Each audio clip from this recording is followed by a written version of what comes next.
Bonjour à tous, bonjour à toutes. Je suis Valérie Brasselet, donc je suis psychologue clinicienne et psychologue du travail.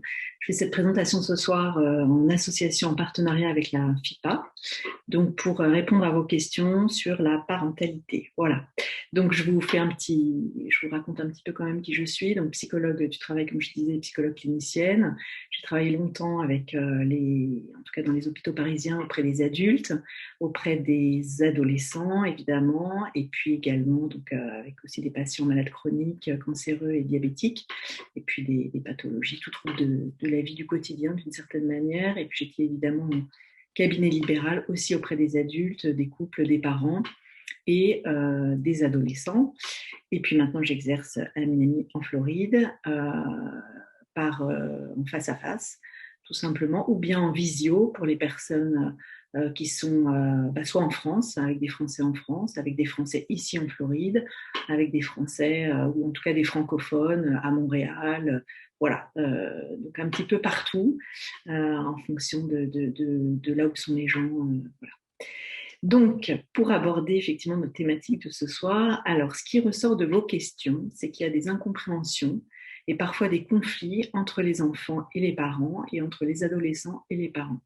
Et aussi les parents sont souvent démunis par rapport aux réactions à avoir ou aux décisions à prendre. Donc les principales questions exprimées sont comment prendre la bonne décision pour son enfant ou son ado et comment sortir des conflits. Alors, ce que je peux dire, c'est qu'être parent, ça ne s'apprend pas, ça se vit. L'objectif, c'est pas d'être parfait, mais c'est de faire au mieux. Chaque enfant est différent, il arrive à une place différente dans la famille, et chaque enfant a son tempérament et construit son histoire dans la relation aux autres. Alors, il y a de nombreux facteurs, évidemment, qui vont influer. Il y a une chose qui ne bouge pas, c'est qu'on retrouve chez chaque enfant, c'est les acquisitions. Donc, les acquisitions, elles vont se faire à un rythme différent, mais en tout cas, elles sont là. La propreté, ça peut se faire pour un enfant, pendant qu'un autre va faire le développement psychomoteur avant, c'est-à-dire va se mettre à marcher avant l'autre. Voilà, mais tout se fait, en tout cas, à des temps différents, mais évidemment, se fait au moment où ils sont tout petits. Et puis pour les adolescents, ce qu'on retrouve toujours de la même manière, c'est la puberté et puis les conséquences qui en découlent. Alors, donc, après l'enfant, alors ce qui se passe, j'aborde un petit peu, en fait, j'avais dit que je faisais un tour d'horizon un peu pour les différents âges. Donc, je vais aller rapidement sur l'enfant, mais c'est important aussi. Il y a eu moins de questions posées par rapport à l'enfant, mais je l'aborde également. Donc, 18 mois, 2 ans, c'est la phase d'opposition systématique, qui est une phase déroutante pour les parents, mais qui est complètement normale, car le nom de l'enfant, ça l'aide à définir sa propre indépendance. C'est le moment où il exprime une pensée à lui, des désirs à lui, des émotions à lui. Et là, il a besoin de voir si papa et maman, ou maman d'ailleurs, est suffisamment solide et il a besoin de sentir les limites. Donc si vous n'êtes pas d'accord, il faut tenir évidemment vos limites tout en lui expliquant avec des mots très simples. Ils sont très sensibles à l'ordre à cet âge-là. Jusqu'à 3 ans, l'enfant, il est que dans le présent. Il n'a pas les mêmes repères temporels qu'un adulte. Ça peut le stresser, évidemment. Si vous lui dites je pars 5 minutes, pour un adulte, c'est court. Pour eux, ça ne veut rien dire. Ils entendent juste je pars et ça peut les stresser beaucoup. À 2 ans, il faut leur donner des objectifs qui soient atteignables.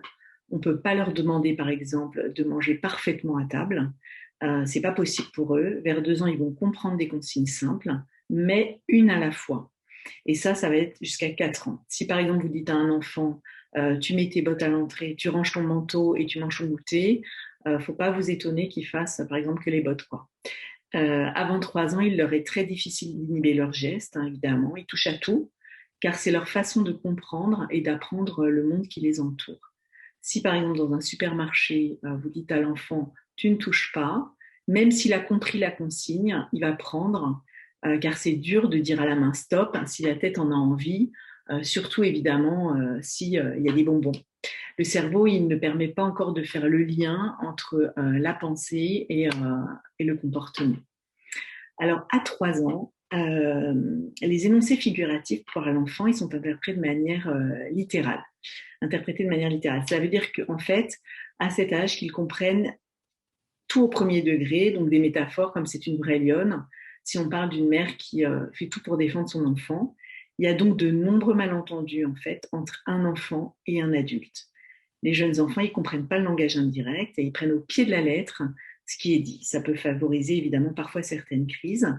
Imaginez par exemple une maman qui, pour expliquer à son enfant qu'elle est enceinte, elle lui dit: j'ai ton petit frère dans mon ventre. Et puis elle dépose son enfant chez la nourrice et chaque matin, et puis elle part au travail comme ça chaque matin. Alors imaginez la crise de l'enfant chaque matin évidemment qui pense que maman est partie au travail avec le petit frère dans le ventre. Donc évidemment c'est voilà, un petit peu compliqué. Il y a aussi une autre chose qui se passe à 3 ans, c'est que le ne pas, la négation chez les petits, elle n'est pas comprise. Donc si par exemple vous dites à votre enfant ou à un enfant ne traverse pas la rue, il va comprendre traverse la rue. Donc il faut lui dire ce qu'il faut faire plutôt que de ce qu'il ne faut pas faire. C'est mieux de lui dire tu marches sur le trottoir, la route c'est pour les voitures, quoi. Là il va comprendre. À 4 ans, c'est la phase d'identification. Donc là, l'enfant, il va s'identifier à l'un de ses parents et il va exclure l'autre. Il va avoir besoin de s'identifier à chacun de ses parents. Et il va le faire dans des périodes différentes. Il va faire l'un, maman par exemple, et puis papa après. C'est un processus complètement fondamental pour son équilibre psychique. Comme ça, il va apprendre tout ce qu'il peut de ses parents. Et il ne faut pas que le parent exclu en souffre. C'est complètement normal et c'est complètement nécessaire. Alors, à 4-5 ans, l'enfant il va comprendre que ses comportements ont une résonance sur papa et maman, sur un frère ou un copain, et donc qu'il est pleinement acteur. Ça lui permet de se tester, de savoir qui il est. Mais du coup, évidemment, quand il se passe quelque chose, par exemple, son papa se fait mal au pied, il se demande si c'est sa faute. Il prend tout pour lui à cet âge-là. C'est-à-dire qu'à cet âge, les peurs et les souhaits sont démultipliés. Et d'ailleurs, la nuit, souvent, à ces âges-là, il y a des monstres qui rôdent sous le lit. Et ces monstres seront d'autant plus agressifs, ou en tout cas d'autant plus durs pour l'enfant, en tout cas, vont lui faire très très peur si l'enfant a été agressif dans la journée. À 6 ans, c'est l'entrée au CP ou au first grade. Et là, l'enfant peut avoir des difficultés d'endormissement, des passages régressifs, des signes d'anxiété. Ces problèmes sont liés à l'excitation et au stress du passage, évidemment en CP ou en premier grade. Et à chaque changement pour un enfant, il pourra toujours y avoir des périodes de régression et ou de stress. C'est complètement normal ça aussi. Tout changement questionne toujours sa place. Par exemple, l'arrivée d'un petit frère, d'une petite sœur, l'arrivée dans une nouvelle école, voilà, ça questionne toujours la place. Alors, je vais parler aussi de la colère chez l'enfant, car finalement, c'est l'émotion qui vous met souvent, vous, en colère aussi en tant que parent, ou alors ça vous laisse impuissant. Alors, si l'enfant est en colère, il faut éviter de s'y mettre aussi. La colère de l'enfant, c'est évidemment l'expression de quelque chose. Quand ils sont petits, ils peuvent tenter de dire quelque chose, mais comme ils ne savent pas exprimer par la parole, ils peuvent se sentir complètement frustrés de voir que vous ne comprenez pas, et ils peuvent se mettre en colère. Alors, ce n'est pas la peine de lui dire de se calmer, parce qu'il ne maîtrise pas, en fait, tout simplement. C'est pas la peine non plus de hausser le ton, ça va servir à rien. Il faut dans ce cas mettre des mots sur son remue-ménage intérieur, dire tu es fâché, car je ne comprends pas, montre-moi. S'il se roule par terre, il est important de le contenir physiquement, en fait, en le prenant dans vos bras, avec tendresse, mais fermeté. Et au fil du temps, il va apprendre à identifier son énervement et à l'exprimer par la parole. Quand ils sont petits, il faut bien avoir en tête qu'ils ont besoin de rituels. Ça les rassure, ils sont très sensibles à l'ordre, c'est ce que je disais tout à l'heure. Si l'enfant, par exemple, a l'habitude de mettre le matin le t-shirt, la culotte, le pantalon, le pull, dans cet ordre-là, et qu'un matin, pour aller plus vite, vous inversez ou bien vous retirez les collants qu'il met depuis plusieurs jours, il peut faire une colère juste par stress, en fait. Il faut donc mettre des mots autour de ça. Alors l'enfant plus grand, entre 7 et 10 ans, c'est la période dite de latence. C'est une période plus facile généralement car l'enfant y comprend. Il a intériorisé un certain nombre de règles sociales et de valeurs morales. Mais bien entendu, il y a des difficultés quand même, et notamment des rivalités à ces âges-là entre la fratrie. Alors il y a une question qui m'a été posée sur la jalousie par une maman qui était: quoi faire quand ma fille aînée de 9 ans nous fait des crises et nous dit toujours qu'on en fait plus pour sa sœur. Et puis elle fait le bébé et ça nous énerve. Alors ce qu'on voit ici pour cette petite fille, c'est la question de la place. Elle a peur de perdre sa place, de ne plus être aimée de ses parents, et elle interprète: si je fais le bébé et que je redeviens petite, papa et maman vont s'occuper de moi de la même manière que pour ma sœur. Elle interprète aussi inconsciemment: on est aimé quand on est petit, donc vaut mieux le rester. Elle est en demande de réassurance, cette petite fille. Il ne faut pas banaliser les crises, évidemment. Il ne faut surtout pas se moquer de ses comportements, même si elle vous agace. En revanche, il faut lui dire, on t'écoute quand tu nous parles normalement, pas comme un bébé. Il faut l'apaiser avec des mots. Nous sommes là et nous t'aimons. Tu es à ta place dans notre cœur et tu es la grande. À chaque fois qu'elle fait quelque chose, ça c'est important pour la famille, ou du rangement dans sa chambre ou autre, vous la valorisez. Vous la valorisez pour chaque action, en fait, de manière à ce qu'elle prenne confiance en elle et qu'elle prenne confiance aussi sur l'amour qu'on lui porte. Il est aussi important d'avoir des temps pour chaque enfant, ça c'est sûr, ne pas tout faire ensemble. La fratrie a souvent besoin d'être séparée. C'est important pour eux d'avoir des temps avec chacun de leurs parents. Ça, c'est très important. Ce que je peux dire aussi de ces moments d'enfance, c'est qu'il faut les aider à être responsables, conscients de leurs actes. Pour qu'ils puissent être responsables, il est préférable d'éviter les punitions systématiques parce que c'est un système autoritaire et contraint. La punition, c'est pas vraiment un bon moyen car l'enfant, il va se dégager de sa responsabilité et là, il vous rend coupable. Vous êtes le parent méchant, en tout cas pour eux, évidemment. Souvent, les enfants disent à leurs parents, tu m'as privé de ça, c'est ta faute. Dans ce cas, s'il y a une punition, s'il y a eu une punition, il est utile de leur dire non, moi je ne t'ai privé de rien, je t'avais prévenu et c'est toi qui as décidé de te priver. Tu pouvais faire autrement, tu peux encore décider d'arrêter la punition. Qu'est-ce que tu en penses? Du coup, tu fais quoi? C'est important de les laisser être acteurs de leur comportement, qu'ils prennent conscience. Ça les aide à grandir en fait. Et pour les autres situations et pour qu'ils soient acteurs et responsables, c'est bien en fait de faire avec un système de contrat écrit, signé, sérieux, où chacun s'engage sur des actions. Si par exemple on prend l'exemple d'un verre d'eau renversé, il ne faut pas râler, ou il ne faut pas nettoyer non plus à sa place d'ailleurs, il faut lui dire voilà, on fait quoi? Donc il faut le responsabiliser, lui dire ok, donc oui, tu as raison, effectivement on prend une éponge. Alors les enfants, il ne faut pas leur coller non plus d'étiquettes ou de profils du type tu es maladroit, tu ne dois pas pleurer, le tennis c'est pas fait pour toi, tu n'es pas un matheux, etc. Parce que ces étiquettes, ça va les enfermer dans des modalités de pensée, des croyances sur eux-mêmes, et ils construisent leur identité sur des convictions qui appartiennent aux parents. Le risque, c'est qu'ils n'essaient même plus, car ils vont avoir le sentiment qu'ils n'en sont pas capables.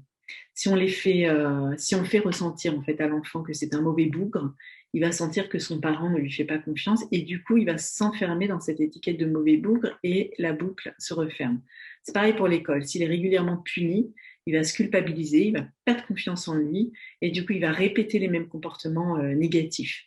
Il est important de les aider à prendre conscience de leur comportement, qu'ils puissent identifier ce qu'ils mettent en place et aussi leur dire qu'en tant que parents, on croit en eux, ils peuvent parvenir à faire différemment.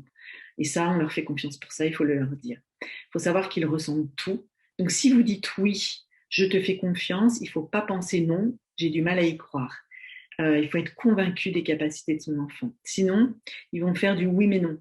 C'est-à-dire sous-entendu, oui, je veux réussir, mais non, je ne suis pas capable. C'est très important en tant que parent de toujours garder ça en tête. Je dis à mon fils ou à ma fille que je lui fais confiance, mais je dois penser à l'intérieur de moi, je dois être convaincue de ça pour pouvoir lui transmettre la bonne chose. Alors c'est pareil pour l'éducation. Vous êtes parents, père et mère évidemment, avec des ressentis qui peuvent être parfois très différents.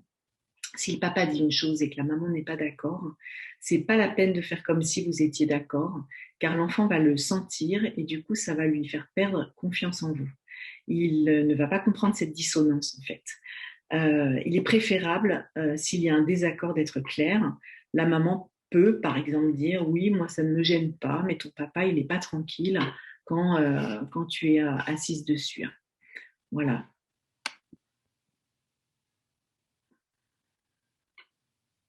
De ses parents. Alors après, j'ai une question sur donc la tranche d'âge de 10-11 ans qui était comment amener son enfant à être plus responsable. Alors, s'il n'est pas responsable, donc on a bien en tête qu'on est dans cette tranche d'âge de 10-11 ans qui est la période de préadolescence et là, il démarre à cette période-là l'insécurité de cet enfant qui est en train de grandir. Donc, s'il n'est pas responsable et qu'il évite certaines choses, c'est vraisemblablement justement parce qu'il ne souhaite pas grandir trop vite. Donc, il préfère vous laisser faire. Et dans ce cas, il faut vraiment le rassurer et le valoriser sur toutes les choses nouvelles qu'il va démarrer, toutes ces initiatives. Vraiment en le valorisant, en lui disant que super formidable tout ce qui démarre, tout ce qu'il est en train de faire. J'avais une question aussi sur cette même tranche d'âge qui était quelle autonomie pour quel âge? Qu'est-ce qu'il est raisonnable de demander à un jeune de 10-11 ans et qu'est-ce qui ne l'est pas? Alors l'autonomie, c'est une vaste question évidemment et ça dépend surtout de l'enfant, ça dépend pour faire quoi. Ce qui est certain, c'est qu'il faut leur faire confiance sur leurs compétences et leurs capacités, c'est comme ça qu'ils vont pouvoir apprendre. C'est toujours pareil, s'ils sentent votre confiance, ils se feront eux-mêmes confiance pour faire les choses. Donc c'est vraiment la transmission beaucoup parentale. C'est grâce à votre confiance qu'ils se prennent en main. S'ils ne sentent pas la confiance parentale, ça va les autoriser à faire n'importe quoi ou à rien faire du tout, parce que dans leur tête, ce qui va se passer, c'est pourquoi faire ou tout faire bien, puisque de toute manière, mes parents n'ont aucune confiance en moi. Et évidemment, ils ont aussi besoin de vous plaire et parce que vous êtes leurs parents et voilà, donc c'est important pour eux. J'ai une question aussi posée sur cette même tranche d'âge de la gestion des devoirs. Alors là, je pourrais répondre que ça dépend de la personnalité de l'enfant. Si c'est un enfant qui veut s'organiser tout seul, pourquoi pas? Vous n'êtes peut-être pas obligé de tout vérifier. En revanche, vous lui dites bien que si besoin, vous êtes là. Si vous vous apercevez que c'est notre baisse, il faut l'aider à trouver d'autres modalités d'organisation dans son travail, parce que c'est vraisemblablement qu'il y a quelque chose qu'il n'a pas réussi à mettre en place tout seul, et lui redire que vous êtes là pour l'aider ou vérifier si besoin. Donc, ça permet à la fois que vous ne soyez pas sur son dos, mais au moins, vous êtes présente. Alors, j'avais une autre question sur comment gérer l'orientation. Alors, j'ai imaginé que c'était l'orientation vers une école plutôt qu'une autre. Alors, votre enfant, évidemment, il voudra aller là où sont ses amis. Donc, c'est à vous de réfléchir, mais les amis sont évidemment très importants dans ces âges-là. Il ne faudrait pas qu'il se braque parce qu'on le met dans une école à l'écart de ses amis et qu'il ne travaille plus. Donc, si vous faites ce choix, il faut vraiment lui expliquer les raisons de ce choix pour qu'il puisse s'approprier un peu le pourquoi du comment, qu'il ne dise pas on fait ça contre moi parce qu'on n'a pas compris que. Ou, voilà, il faut vraiment qu'il en comprenne quelque chose. Et qu'évidemment, vous allez organiser des week-ends avec ses amis ensuite. Voilà, évidemment, il faudra le faire. Mais ça lui permettra d'être assuré de ne pas perdre le lien dans l'après avec les amis qu'il a eus avant. S'il souhaite, c'est plutôt pour... il y avait les activités sportives aussi qui étaient une question. Alors, pour les activités, c'est important de les laisser choisir parce que ça permet qu'ils se sentent respectés dans leur choix, ces enfants. Donc voilà, je pense que c'est important de les laisser penser et choisir un peu ce qui leur appartient dans tout ça. S'ils souhaitent arrêter une activité, il faut leur dire OK, mais il faut aussi leur préciser que le sport est important et que c'était génial de faire les sports qu'ils ont su faire jusqu'à présent et que du coup, OK pour arrêter, mais qu'il faudrait peut-être réfléchir à une autre activité à faire. Voilà, comme ça permet qu'ils continuent les activités sportives et qu'ils ne s'arrêtent pas trop facilement d'une certaine manière. Alors, j'avais une autre question qui était comment continuer à guider un enfant qui, parce qu'il grandit, refuse soudain tous vos conseils. Alors, ce que je disais précédemment, c'est qu'en grandissant, évidemment, les jeunes ils cherchent à se positionner et à s'affirmer. Ils ont besoin de dire « je ne suis pas toi, je suis moi et j'ai mes idées ». Ils ont besoin d'être entendus dans leurs idées personnelles. Il serait bien du coup d'écouter un peu quelles sont ses idées à lui, ou à elle, d'ouvrir la discussion, de voir comment il voit les choses, pourquoi. Et s'il a le sentiment, votre enfant, d'être écouté et entendu, ça va lui permettre de s'assouplir aussi et de ne pas se braquer. L'idée, c'est vraiment qu'il puisse comprendre et accepter vos conseils. Et s'il a le sentiment que ce sont des conseils imposés, ça va faire le contraire. Il dira non ou alors il ne fera pas.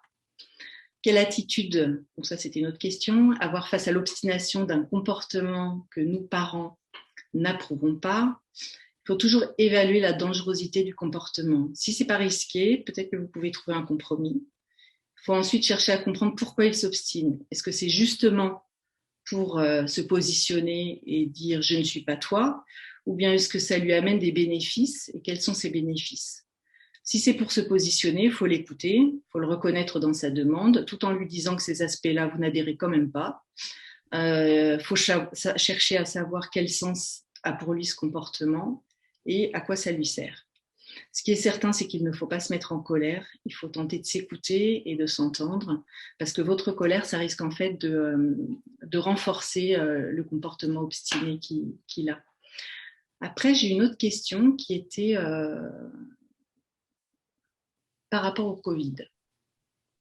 Alors, c'était quelle attitude on doit avoir lorsqu'on sent que notre enfant commence à être déprimé à cause du Covid et suite à une longue période à la maison? Doit-on le forcer à retourner en cours ou non? Alors là, mon hypothèse a été que c'était sûrement pour un jeune qui devait avoir 10-11 ans, je me suis dit. Alors, si vous le sentez déprimé, il faut lui dire, j'ai le sentiment que tu vas plus bien du tout.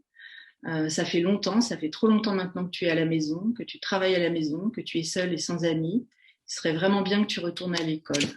S'il ne veut pas, il faut l'interroger sur pourquoi il ne veut pas et travailler avec lui sur cette question. Si vous sentez que vous savez qu'il lui faut un retour à l'école, il faut lui dire tu y retournes la semaine prochaine et puis on tente une semaine et après on voit. S'il dit non, non, non, bah vous dites si, vous lui dites qu'il essaie et après il pourra juger et que de toute manière, vu comment il est en ce moment, il n'y a pas d'autre choix et il faut essayer. Donc l'idée, c'est pas de le forcer, c'est de le protéger du rien et du vide dans lequel il est en train de se mettre. Donc, on parle bien d'un enfant que la maman sent être déprimé. Vous devez toujours rester les parents protecteurs. Si la semaine suivante, il dit « je veux plus y aller », il faut l'écouter et lui dire « je pense que ton idée n'est pas bonne, je pense que ça t'a fait du bien quand même d'y aller, tu as vu tel ami, tu as revu tes profs, tu étais dans une atmosphère vivante avec les autres. » Et on va bien quand on est avec les autres. Ça va lui permettre de réfléchir et vraisemblablement de revenir vers vous plusieurs jours après pour dire OK, il faut les laisser penser. Les préadolescents, les ados, ils disent OK quand ils ont le sentiment que la décision vient d'eux. Donc, il faut les laisser revenir vers vous. J'avais une autre question qui était comment aider un adolescent dont la présence de la famille manque énormément depuis le Covid et les restrictions de sortie du territoire. Alors déjà, il faut le reconnaître, donc lui dire oui, que oui, en tout cas c'est difficile. Quand ils sont reconnus, entendus dans leurs difficultés, ça les rassure. Ils se sentent respectés, on ne banalise pas leurs ressentis, ça leur permet de se sentir moins seuls. Il faut permettre à l'ado d'exprimer tout ce qu'il ressent. Le seul fait de parler, ça peut beaucoup l'aider. Sinon, vous lui proposez d'écrire sur un carnet éventuellement. Vous lui dites de partager aussi à ses meilleurs amis parce que ça peut aussi le soutenir. Il y a d'autres jeunes qui ressentent exactement les mêmes choses. Donc, ils partagent avec d'autres les mêmes difficultés. Et ensuite, leur dire qu'il y a des solutions évidemment qui se mettent en place, que ça ne va pas durer éternellement, ce contexte-là. Il faut leur proposer peut-être de faire des visios de manière très régulière, chaque semaine ou plus, pour qu'ils puissent garder un lien continu avec la famille. Alors maintenant, je vais parler un peu plus précisément parce que les questions aussi arrivent après avec vous sur l'adolescence, puisqu'il y en a eu quelques-unes aussi, pas mal. Donc, l'adolescence, je vais vous expliquer un petit peu le process de cette histoire-là. Alors, qu'est-ce qui se passe à l'adolescence? C'est la crise de l'adolescence. Voilà, c'est la crise du changement, on pourrait dire ça comme ça. Le jeune, il va vivre des changements physiologiques importants à la puberté qui vont transformer son corps d'enfant. Donc, c'est 11 ans chez la fille et c'est 13 ans chez les garçons. Donc, il y a des changements physiologiques qui entraînent des conséquences psychologiques et on est vraiment dans une crise identitaire parce que le jeune, il va perdre ses repères de l'enfance. Alors, ça veut dire qu'il perd son corps d'enfant. Donc, évidemment, ce corps d'enfant, comme il le perd, il ne sait plus bien qui il est. Il se demande, dans ce nouveau corps, voilà, est-ce que c'est normal d'être grand, d'être petit, d'être gros, d'être maigre. Il y a plein de questions qui se posent comme ça sur sa normalité corporelle. Il perd la sécurité de l'enfance puisqu'il est confronté à l'inconnu de tous ces changements. Il y a beaucoup de questions à cet âge-là sur le pourquoi et le sens des choses. Alors pourquoi on vend des cigarettes, par exemple, si ça provoque des cancers? Pourquoi on vend des produits sucrés s'il y a de l'obésité? Donc beaucoup de questions de cet ordre-là. Et alors un point fondamental à l'adolescence, qu'on retrouve en fait chez eux tout le temps, c'est qu'ils perdent la maîtrise, de beaucoup de choses. Ils maîtrisent plus rien de ce qu'ils sont et donc ils ont peur, ils se sentent en insécurité. On voit à cet âge-là qu'ils paraissent très narcissiques. Donc, c'est ce qui marque aussi un peu les parents, parce qu'ils sont très narcissiques à cette période. Ça veut dire qu'ils parlent beaucoup d'eux. Ils sont très fragilisés et stressés de ces pertes. Et du coup, ils sont complètement auto-centrés sur leurs besoins. Ils ont toute leur confiance en eux à recréer. Ça passe beaucoup par le regard des autres. Ils se servent du regard des autres pour se construire une place et une sécurité intérieure. Dans leur tête, c'est je suis quelqu'un si j'ai une place et que je suis reconnue parmi mes pairs. Donc leur recherche, c'est comment me construire une place parmi les copains, être reconnu, et donc le meilleur, celui qu'on regarde évidemment, qui s'habille avec les belles marques, qui est liké en permanence sur Snapchat ou tout autre réseau. Et évidemment, les réseaux sociaux ont malheureusement très bien compris que les ados avaient, à cette période-là, avec cette période en tout cas de fragilité et d'incertitude, étaient la meilleure cible à conquérir. Les likes, en fait, ça envoie un neurotransmetteur qui s'appelle la dopamine au niveau cérébral. Et c'est l'hormone clé qui alimente le circuit de la récompense. Donc là, ils vivent une expérience très agréable avec les likes. Et ils font défiler leur Snapchat, leur Twitter, etc. Ça ne s'arrête pas. Et c'est très addictif. Et en fait, c'est exactement le même circuit de neurotransmission qui est dans les drogues, en fait. Donc ça active ce même système-là. Alors, le problème qui se passe, c'est quand le regard des autres est négatif et que plutôt que de s'en servir pour construire leur confiance, eh ben, ils se sentent dévalorisés ou mis à l'écart. Alors, j'avais une question à ce propos qui était comment aider mon adolescent à ne pas avoir peur du regard de l'autre et s'épanouir sans avoir peur du jugement des autres. Alors, c'est ce que je disais, c'est tout ça, c'est un peu normal qu'ils soient dans ces peurs-là. Elle est très en lien, cette peur, avec cette période de transformation et de fragilité identitaire dans laquelle ils sont. Et ils sont dans cet entre-deux, en fait. Ils n'ont pas confiance, le corps a changé, c'est plus un corps d'enfant. Donc, avec tous ces changements subis, ils se sentent toujours regardés. Donc, à ces âges-là, ils se sentent gênés, ils ont de la pudeur, ils rougissent souvent. Il ne faut pas s'inquiéter, c'est une période à passer qui est plutôt normale, puisqu'effectivement, ils sont très en lien avec les uns les autres et c'est comme ça qu'ils se construisent d'une certaine façon. Il faut qu'ils apprennent à prendre confiance, évidemment, et pour qu'ils prennent confiance, là où vous pouvez les aider, c'est d'éviter évidemment toute étiquette négative, puisqu'ils sont fragiles avec eux-mêmes. Donc, il faut les valoriser dans tout. Ça veut dire la robe, le pantalon, les cheveux, la coupe, ou bien sur des performances sportives, ou leur action, donc toute action, ou leurs idées. Voilà, il faut les encourager à aller bien. Il y avait une autre question qui était quelle réaction nous, parents, doit-on avoir lorsque notre adolescente de 12-13 ans a honte de l'une de nos réactions face à un public? Alors déjà, il ne faut pas le prendre contre vous. Comme ils sont très mal dans leur basket, car ils changent, ils ne sont pas à l'aise avec eux-mêmes. Ils s'approprient vos comportements, en fait, comme si c'était les leurs. Donc là, votre fille, elle a l'impression que c'est elle qui agit, alors que c'est votre réaction à vous, et elle n'arrive pas à se distancier. Si elle a honte, il faut lui dire que c'est votre réaction et pas la sienne, et que personne ne la jugera sur vos réactions à vous. Il faut l'aider à se différencier de vous et lui dire c'est pas toi qui as parlé, c'est pas toi qui as agi, c'est moi. Alors ça paraît des propos un peu simples, mais en fait c'est important qu'ils l'entendent.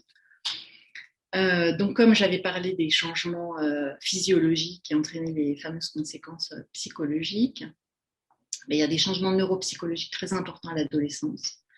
Le cerveau donc est un organe dynamique qui évolue tout au long de la vie, donc ça c'est intéressant à savoir pour nous tous.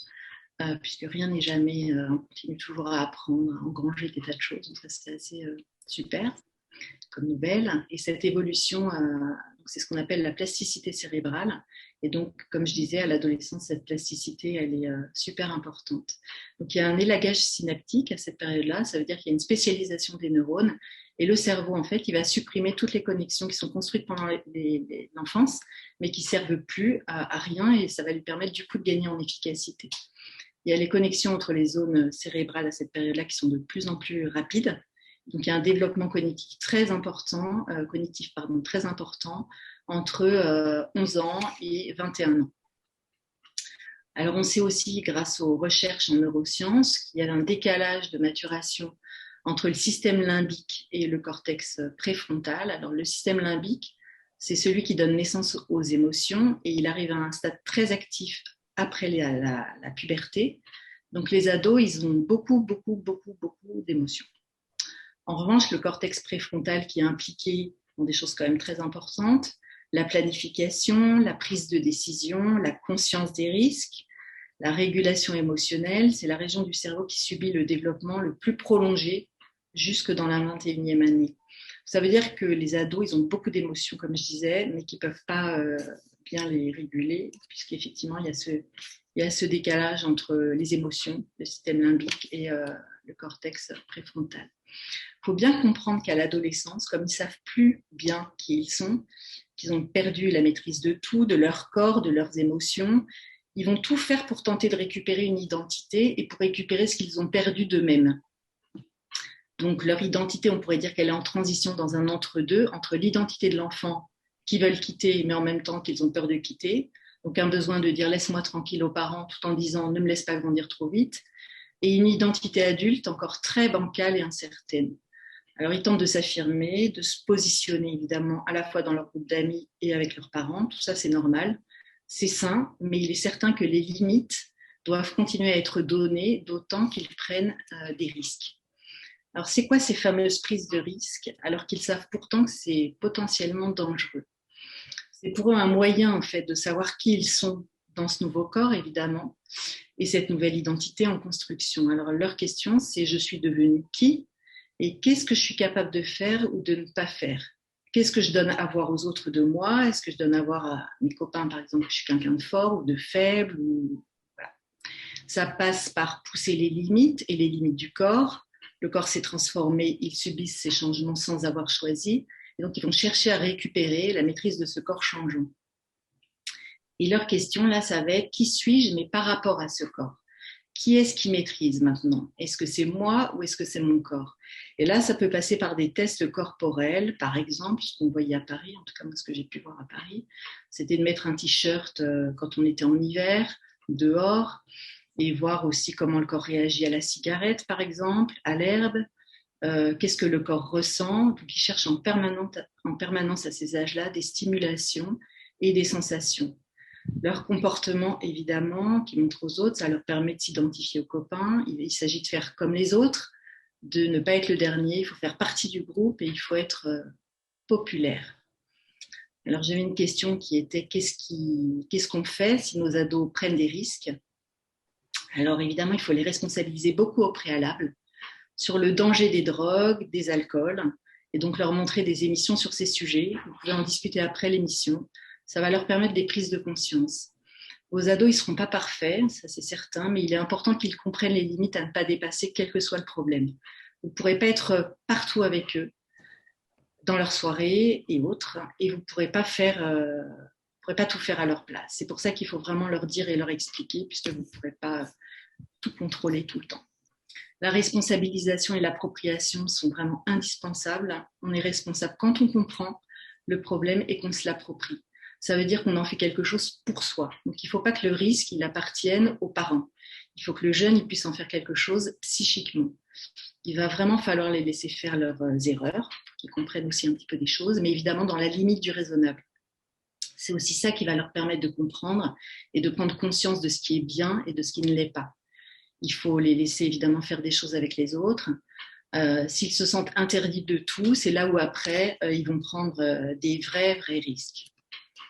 S'ils sont sur des prises de risque d'alcool ou de drogue, vous pouvez leur donner une image, par exemple, leur dire que nous avons tous une autoroute de vie, que parfois sur la route, on peut faire des erreurs, une fois, deux fois, mais ça doit être très occasionnel, car il n'y a pas de deuxième chance. C'est important de leur transmettre que s'ils sortent de l'autoroute et qu'ils font des erreurs répétitives, ça n'est plus eux qui vont pouvoir décider de la trajectoire de la voiture, mais c'est l'alcool ou c'est les drogues. Et eux qui veulent maîtriser, comme je disais tout à l'heure, pour eux c'est très important la maîtrise, il est important qu'ils entendent que s'ils sont pris là-dedans, ils deviendront victimes. Ils ne pourront plus décider, car c'est l'alcool ou les drogues qui décideront à leur place. Alors vous pouvez leur dire tu dois toujours rester acteur de ta vie. Personne, et ni l'alcool, ni la drogue ne doivent décider pour toi. Et leur dire, si on doit plus se passer de quelque chose, c'est qu'on n'est plus acteur et on ne peut plus décider pour rien. Et là, on est en danger grave pour vivre. Si vous ouvrez ces discussions et que vous exprimez les choses sans jugement, Ils auront le sentiment que vous leur faites confiance pour entendre et pour comprendre que vous les considérez comme des grands aussi et qui peuvent vous parler.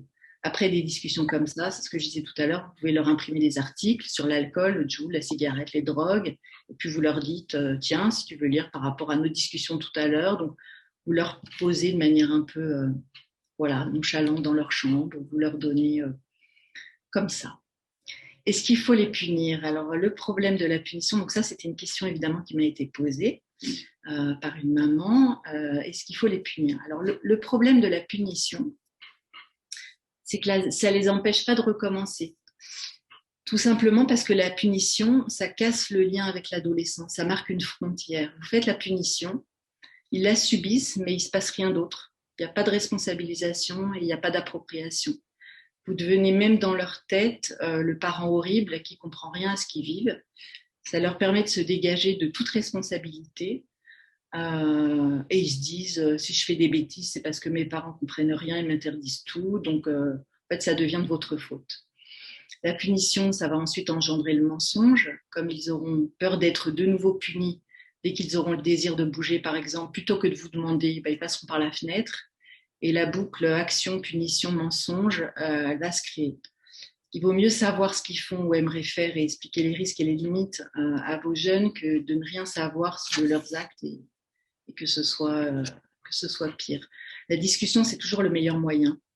Il faut discuter avec eux de l'événement, vraiment leur demander qu'est-ce que tu en penses. Il faut vraiment toujours les faire réfléchir. C'est ça qui leur permet de se responsabiliser, de s'approprier les choses, leur dire est-ce que tu penses que c'est normal. Il faut les amener à des prises de conscience de la plus ou moins grande gravité de la situation. Ce sont toutes ces prises de conscience qui vont leur permettre de comprendre les limites. Alors, j'avais une autre question qui était comment faire avec un adolescent qui fait sans arrêt la tête, qui semble être mal dans son corps, être mal dans ses interactions avec les autres, et d'autres fois être extraverti à se demander si c'est le même enfant. Alors, un adolescent qui fait sans arrêt la tête, il faut le lui faire remarquer et lui dire que vous voyez que ça ne va pas, mais qu'il doit quand même faire un effort, car c'est une question de respect et de règles à la maison. Alors, quand vous dites mal dans son corps et ses interactions et se demander si c'est le même enfant, le problème, c'est que votre ado lui-même, il se cherche et il ne sait pas bien qui il est, c'est ce que je disais. Donc, c'est ce qui explique ce mouvement de va-et-vient, de changement d'humeur, plus que je disais de leurs émotions qu'ils ne peuvent pas contrôler. Ils sont complètement perdus avec eux-mêmes et ils ne sont que dans les paradoxes. Ils veulent réussir à l'école, mais sans rien faire. Ils veulent être indépendants au moment où ils doutent tellement d'eux-mêmes. Donc, c'est vraiment une période de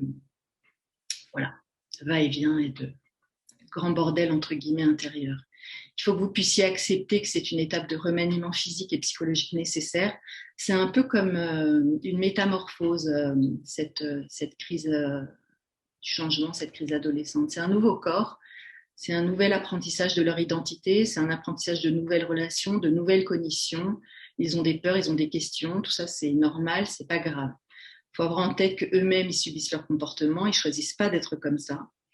En revanche, il faut toujours leur dire, par rapport à leur comportement, ce qui est acceptable et ce qui ne l'est pas. Il faut le faire de manière ferme, mais sans jamais crier. On doit s'inquiéter quand chez l'ado, il y a plusieurs mois, depuis plusieurs mois plutôt, un repli sur soi, quand ils veulent plus sortir, quand il y a de la tristesse permanente, donc plus aucun sourire, quand il y a une chute des notes. Ça peut être plusieurs choses, ça peut être tout, ça peut être 3 choses, 2 choses, c'est pas obligé que ce soit tout, mais en tout cas quelque chose qui vous change un peu de... Vous posez des questions parce qu'il y a des choses un peu compliquées qui se passent pour lui. Et aussi, évidemment, il faut s'inquiéter quand il y a des comportements alimentaires qui ont changé, compulsifs ou un arrêt de l'alimentation, par exemple. Alors, j'avais une autre question qui était comment faire avec un ado qui a le syndrome du sauveur, qui sauve son frère ou sa sœur ou ses amis ou ses parents ou son chéri. Alors là, c'est vraisemblablement un adolescent angoissé et insécurisé par rapport à lui-même, dans sa fragilité identitaire en construction, mais aussi par rapport aux autres, puisqu'il se sent responsable des autres et il veut les protéger. Peut-être qu'il y a eu une histoire de séparation douloureuse des parents ou des conflits qui l'auraient fait s'inquiéter par le passé. Il est important de le questionner et de l'amener à des prises de conscience de ses actions. Pourquoi est-ce qu'il s'inquiète? Est-ce qu'il y a du danger réel pour quelqu'un? Ce qui est certain, c'est qu'en tant que parent, vous devez reprendre votre rôle de protecteur par vos actions. Vous allez lui montrer que vous êtes solide et que vous êtes là pour gérer et pour pouvoir l'accompagner. Vous lui mettez des limites sur ce qu'il a à faire ou pas par rapport à la famille. Votre solidité, ça va le rassurer. Alors, j'avais une autre question qui était comment faire? Je lui répète de travailler, mais il ne s'y met jamais. Alors, il faut lui dire les choses. Comme ça, il enregistre, mais c'est peut-être pas la peine de lui répéter 20 fois, sinon vous allez être le parent casse-pied. Plus vous répétez, hier tu n'as rien fait, aujourd'hui il faut que tu travailles, plus il va se désengager et vous dire, si tu continues à me le dire, je ferai rien, ou bien il va claquer la porte, ou bien il va crier. Vous êtes celui qu'il va accuser, remettre en cause, et lui, il ne va pas faire plus, au contraire. Il est dans la facilité de se dire, maman, pardonnez-moi du terme, elle est chiante, elle est toujours sur mon dos, et puis son analyse va s'arrêter là. Donc ce qu'on peut dire pour le général, c'est que la répétition de ce que vous attendez d'eux leur montre que c'est vous qui êtes concerné par le problème du travail, que c'est votre désir et votre responsabilité. Ils entendent aussi, maman répète car elle n'a aucune confiance, et s'ils ressentent cette absence de confiance, ils ne font pas les choses. Pour eux, il n'y a pas de raison de les faire. Donc c'est bien de parvenir à lâcher prise sur ces aspects. Si vous les lâchez, ils vont finir par faire les choses, ils n'auront plus vraiment de choix puisque vous ne serez plus là. Ça va se faire évidemment pas tout de suite, mais petit à petit, vous allez voir qu'ils vont pouvoir en faire quelque chose. Alors j'avais une autre question qui était, ma fille passe son temps à me dire que je lui mets trop de pression et qu'elle n'y arrive pas. Alors la pression qui est mise à son jeune, c'est souvent parce que soi-même en tant que parent, on est un peu stressé par rapport aux résultats, et le risque évidemment c'est que ça provoque une distance de votre fille par rapport à la scolarité, une fuite avec les choses, un refus, un peu une impossibilité qui va être consciente ou inconsciente, une impossibilité de faire en fait. C'est pas qu'elle ne veut pas faire, c'est qu'elle ressent vraisemblablement trop de stress pour pouvoir faire. Pour qu'elle puisse y arriver, il faut que sa scolarité devienne à elle, qu'elle puisse se l'approprier pleinement. Moins elle va ressentir de pression et de stress de votre part, plus elle va faire chuter en elle cette pression ressentie, et mieux elle va pouvoir accepter et s'adapter. Les gronder, c'est un peu la même chose. Ce qui est important, c'est de les amener à réfléchir sur leurs notes et le pourquoi de ces mauvaises notes. Est-ce que c'est parce qu'ils ne travaillent pas assez? Est-ce que c'est parce qu'ils ne comprennent pas? Il faut vraiment les faire réfléchir sur les causes et les solutions. Mais il faut que vous réussissiez à vous dégager, vous, de ça. Si vous les laissez, en tout cas les lâcher davantage, ils vont être obligés de réfléchir et de se responsabiliser. C'est-à-dire que si vous faites beaucoup à leur place, ça leur permet de toujours rester un peu tranquille, puisque ça concerne, en tout cas pour eux, plus leurs parents qu'eux-mêmes. Alors j'avais une autre question qui était, qui est en fait la dernière là, alors, après peut-être que vous en aurez d'autres, c'était comment réagir aux mauvaises humeurs du réveil matinal journalier d'un adolescent. Alors, il faut lui dire que ce n'est pas acceptable, qu'il a le droit d'être fatigué ou de mauvaise humeur, mais vous n'êtes pas là, vous, en tant que parent, pour subir. Vous n'êtes pas responsable de ses humeurs. Donc, il faut lui demander de se prendre en main et de se tenir bien, sinon, ce n'est pas la peine de venir déjeuner ou autre chose. Je pense qu'il faut être vraiment clair, le responsabiliser, qu'il comprenne que ce sont aussi des questions de respect. Voilà, quelle que soit l'heure de la journée, c'est des questions de respect vis-à-vis de vous, vis-à-vis de la famille. Voilà. En conclusion, ce que je peux vous dire de l'adolescence, c'est que c'est une période, comme vous l'avez compris, qui bouleverse les repères à l'intérieur de la famille, car l'enfant, il a grandi. Donc, il cherche évidemment une nouvelle place. Et il faut parvenir à accepter cette crise du changement, déjà en ayant en tête que c'est normal, sauf les petites choses que je vous disais tout à l'heure où il faut s'inquiéter, mais en tout cas c'est normal, ça va passer. Donc il faut accepter aussi en tant que parent de le laisser devenir responsable, de l'aider à grandir et donc de lâcher prise sur pas mal de choses et aussi de trouver des compromis. En revanche, il y a une chose hyper importante que j'ai dite et redite beaucoup, c'est de toujours donner les limites et les règles. Ne pas le laisser prendre toute la place, sinon, voilà. Vous êtes et vous devez toujours rester le parent protecteur parce qu'il a besoin de ça aussi. C'est-à-dire qu'à la fois, il pousse les limites, mais en même temps, quand vous lui donnez des arrêts, un peu des stops, ça le rassure beaucoup. Il faut ouvrir les discussions. Ce sont les discussions ouvertes qui vont lui permettre de comprendre et de s'approprier ce qui est bien à faire, ce qui est dangereux et ce qui ne l'est pas. Il faut éviter, évidemment, ce que je disais tout à l'heure, le système systématique de punition et d'interdit, car vous êtes dans ce cas seul décideur et ils subissent et ça va empêcher la relation avec votre adolescent. Vous serez pour lui celui coupable, qui est responsable de ses problèmes, il fera des bêtises derrière votre dos, il ne s'appropriera rien, il ne se prendra pas en main, il pourra faire comme si, évidemment, pour que vous le laissiez tranquille, mais en fait, ce sera faux. Donc, ce n'est pas la meilleure option. Il faut vraiment, avec eux, toujours être dans le lien, la responsabilisation de qui ils sont, de leurs actes, et privilégier le respect mutuel. Voilà, donc j'ai terminé pour pouvoir répondre à vos questions. En tout cas, j'ai répondu aux questions qui m'avaient été formulées, données par mail. S'il y en a d'autres, il ne faut pas hésiter. Voilà, je suis là pour essayer de répondre si besoin. Merci beaucoup Valérie. Je crois qu'on a tous, en tant que parents, là, enfin, en tout cas toutes, bien. En tout cas, enfin, oui, tu as répondu à beaucoup de questions. Je crois que de toute façon, toutes les questions qu'on s'est posées et qu'on t'a posées, et avec un grand pragmatisme, je dirais. Donc, des choses très, très concrètes, très, très, très utiles. Alors, je ne sais pas, est-ce que quelqu'un, je vous laisse peut-être, si vous avez des questions, je ne pense pas que ce soit moi qui maîtrise le son. Donc, je vous laisse poser peut-être ou réagir par rapport à ce que Valérie a dit. N'hésitez pas, peut-être qu'il y a des choses auxquelles je n'ai pas répondu du tout, ou peut-être qu'il y a des réponses à des questions que j'ai pu faire qui n'étaient pas suffisamment complètes pour vous et que vous avez besoin peut-être d'éclairage, en tout cas de plus d'éclaircissement. Voilà. Donc, bonjour Valérie, je voulais savoir, c'est Nathalie, et qu'est-ce que vous conseillez le plus pour les enfants qui viennent de parents divorcés? Alors ça, c'est une vaste question. Par rapport à quoi?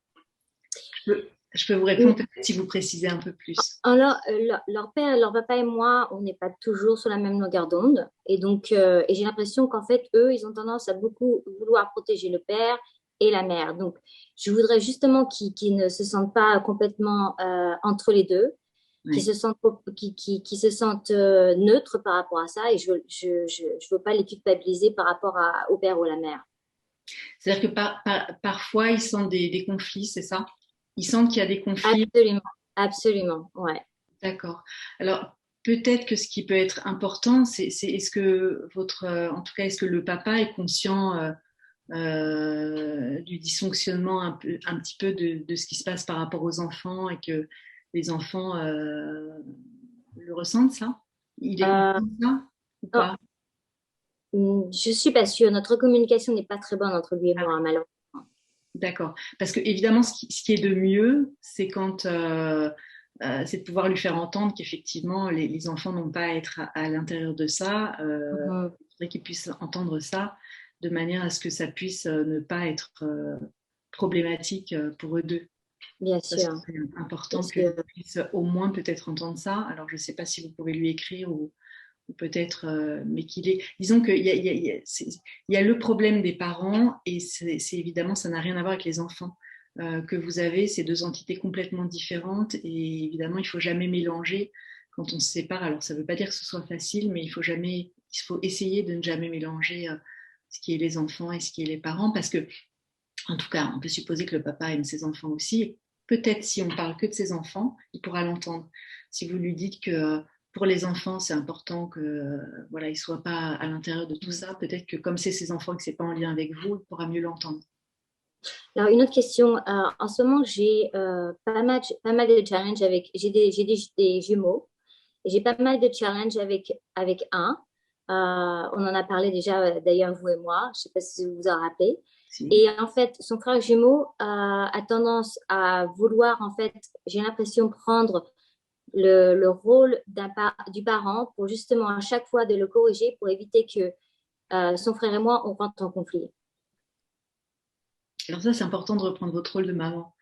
dans ces moments-là. C'est-à-dire effectivement de lui dire, de lui mettre des limites. Il faut absolument qu'il sente que vous les protégez tous les deux et que il ne peut pas se positionner, en tout cas c'est important pour lui de ne pas se positionner en tant que parent protecteur. Il faut que vous vous remettiez dans votre rôle, en tout cas que vous lui fassiez entendre que le rôle de maman, c'est vous.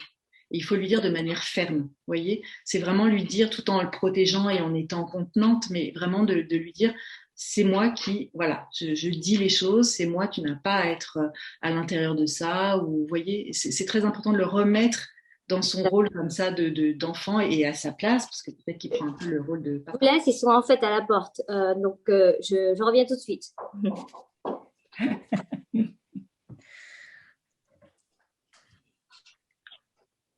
Est-ce qu'il y a peut-être d'autres, en même temps, d'autres questions, des choses que j'ai pas suffisamment éclaircies peut-être par rapport aux questions que vous me posiez les unes et les autres, et vous avez besoin de savoir un peu plus, ou des choses qui n'ont pas été abordées peut-être aussi, par rapport à vos ados, à vos plus jeunes enfants peut-être aussi, s'il y en a.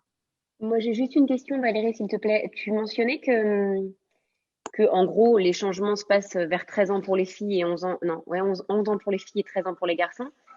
Et moi, j'ai de la chance puisque j'ai un garçon qui a 2 ans de plus que sa sœur, donc je vais prendre les deux dans la tête en même temps. Mais j'ai quand même trouvé, moi, que le passage en 6e, en middle school, avait un vrai impact sur le comportement de mon fils qui a que 11 ans, quoi. Oui, c'est tout à fait possible parce que c'est un changement d'école. Et ce que je disais tout à l'heure pour les changements d'école des enfants de 6 ans, en fait, ça se rejoue un peu quand on change d'école et qu'on rentre en 6e. C'est-à-dire que en first grade, donc le CP, first grade, c'est un grand changement pour eux qui est effectivement très, en tout cas sur le plan émotionnel compliqué. Ça, c'est de la régression, de l'anxiété. Ils sont à la fois excités, en même temps ils ont peur de l'inconnu, du changement, etc. Donc tout ça pour eux c'est compliqué. Et effectivement le passage en 6e rejoue un peu ce qui s'est passé au moment de l'entrée en CP ou du first grade. Donc et en plus ils sont en train de rentrer quand même dans la prépuberté. Donc, il y a du stress, il y a des changements qui commencent. Il y a non seulement le changement de l'école avec l'inconnu, des nouveaux copains, des nouveaux profs, un nouvel environnement, plus évidemment cette prépuberté qu'ils commencent à ressentir et à sentir. Et c'est ce que je disais tout à l'heure sur les enfants de 10-11 ans. C'est la préadolescence et c'est à la fois je veux grandir, oui, mais pas trop vite. Protégez-moi et en même temps foutez-moi la paix. Donc on rentre quand même dans cette phase de paradoxe et de plus en plus ça rentre là-dedans et c'est je maîtrise plus rien et c'est horrible parce que je maîtrise plus rien, qui suis-je, et en même temps il faut que je maîtrise tout parce qu'il y a tellement de changements que donc, ils sont pris dans des choses un peu difficile, mais ce qu'il y a de certain, oui, c'est que c'est vrai que l'entrée en 6e, il y a beaucoup de changements. L'entrée en 6e est un révélateur, en tout cas un plus de tous les changements qui s'annoncent. Donc c'est compliqué. C'est compliqué pour eux, c'est sûr. Ouais, c'est sûr. Non, mais c'est très juste, je reconnais bien. On y est. Merci. Je t'en prie. Oui, Valérie, c'est Cécile. Oui. Donc, du coup, moi, j'ai un garçon de 13 ans et une fille de 11 ans. Donc, pour le coup, je suis pile dans les âges. Non, ma question, c'était par rapport à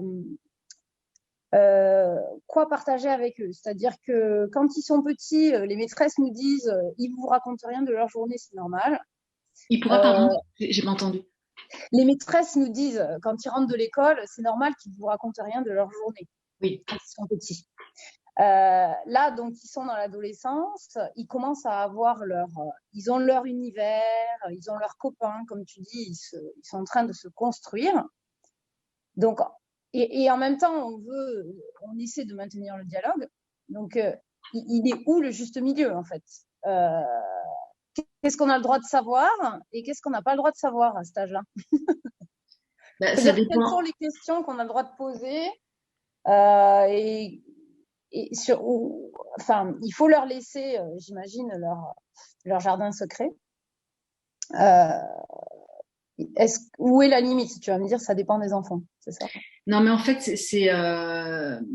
comment dire, c'est une question de. Je pense que ce qui est très important pour eux, c'est à la fois que les parents ne soient pas intrusifs et veuillent tout savoir parce qu'effectivement, ils sont en train de se construire et voilà, d'aller un peu dans leur monde à eux, dans leur ressemblance aux copains, à faire leurs trucs, à comprendre qu'ils sont en train de grandir, etc. Et en même temps, donc on ne peut pas être dans l'intrusion, en même temps, il faut toujours avoir l'idée de leur proposer que vous êtes ouvert à la discussion. C'est-à-dire qu'ils aient toujours en tête, si j'ai besoin de parler à maman, elle pourra écouter, elle pourra entendre, elle pourra tout entendre. Donc, ça veut dire pas de jugement. Il ne faut pas qu'ils se sentent jugés d'une certaine manière parce que sinon, ils vont mettre automatiquement des espèces de barrages. Ils vont avoir le sens, ah, maman, elle a encore dit ça sur Nana, sur ma copine qu'elle trouvait maladie. Donc, tout ça, c'est-à-dire qu'il faut éviter. Alors, ça ne veut pas dire que ce soit facile, mais il faut essayer d'éviter au maximum parce que moins vous en dites d'une certaine manière, plus ils vont venir vers vous. Parce qu'ils vont se dire, voilà, elle n'est pas en train de penser. Parce que comme ils se sentent tout le temps jugés de leurs copains déjà, et de papa et maman qui comprennent rien, parce que c'est comme ça, parce que c'est par définition comme ça qu'ils interprètent, évidemment. Ça ne veut pas dire que vous ne comprenez rien, ça veut dire qu'ils interprètent de toute façon comme ça. Parce que papa et maman, c'est papa et maman, et qu'automatiquement, ça va dire des choses un peu bizarres. Voilà. Donc, vous êtes à côté de la plaque, évidemment. Mais c'est normal qu'ils aient ce sentiment que vous soyez à côté de la plaque, puisque eux-mêmes, ils sont à côté de la plaque d'eux-mêmes. Donc, il y a cette espèce de lien comme ça, ils sont tellement à côté de la plaque d'eux-mêmes qu'automatiquement, ils projettent sur vous ce qu'ils sont, ce qu'ils vivent, ce qu'ils ressentent, ils sont perdus. Donc, je pense qu'il faut vraiment avoir en tête, j'ouvre le maximum de possibilités en disant je suis là et je me montre là présente. Et rien que ça, en disant de temps en temps, tu sais, si tu as besoin, je suis là, et puis pas en rajouter plus, ça va leur permettre de venir progressivement et de poser leurs trucs, de dire voilà, il s'est passé ça, Et ça, c'est important de le voir comme ça, d'être de cette façon-là, en fait, d'une certaine façon. Ok. On va essayer. Merci. Est-ce qu'il y a une autre question? Quelqu'un qui voudrait intervenir? Non?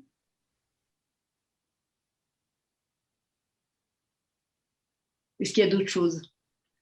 Tout a été éclairci. C'est formidable.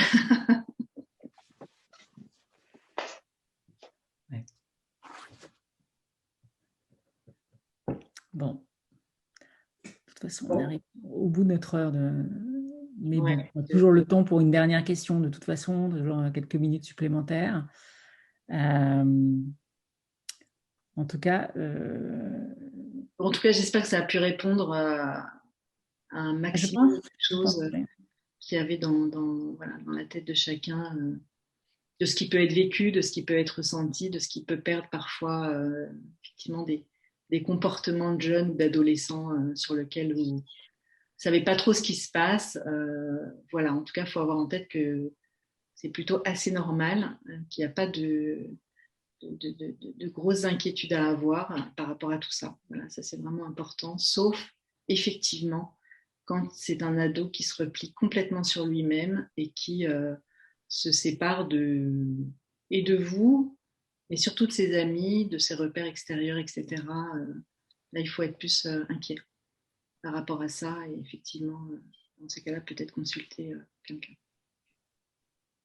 Voilà. Pas les laisser seuls avec eux-mêmes, trop. Voilà. Bon, ben, je vais vous remercier tous, enfin toutes plutôt, parce que je crois qu'il n'y a que des mamans, toutes d'être présentes, d'être venues sur ce Zoom. Et je remercie chaleureusement Valérie, qui, comme d'habitude, fait un éclairage indispensable, je dirais, à nous parents qui sommes tous confrontés à des petites ou des grandes difficultés avec nos enfants. Voilà, je vous souhaite à tous une excellente soirée. Merci Florence. Merci. Et à toutes. Merci beaucoup Valérie. Merci. C'était très éclairant. Merci beaucoup. Merci Valérie. Merci.